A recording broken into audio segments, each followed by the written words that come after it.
Andrea and Jessica here with you today to give you tips on how to make a good investment in real estate.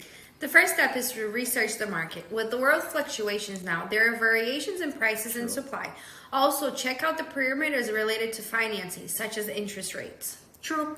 Second, location. Location is one of the most important things when it comes to analyzing the opportunities that can be found in real estate market. It is very important that you choose the right location, especially if you are buying as an investment property.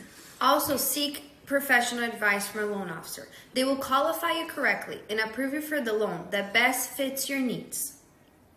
And the fourth one, and not last, property type. There are several real estate options. The first one is residential, but they are also commercial and industrial properties like gas station, triple net, and you name it. For more information and to know more about how to have financial freedom, call us today. Because we are here to guide you to a better future. God bless you.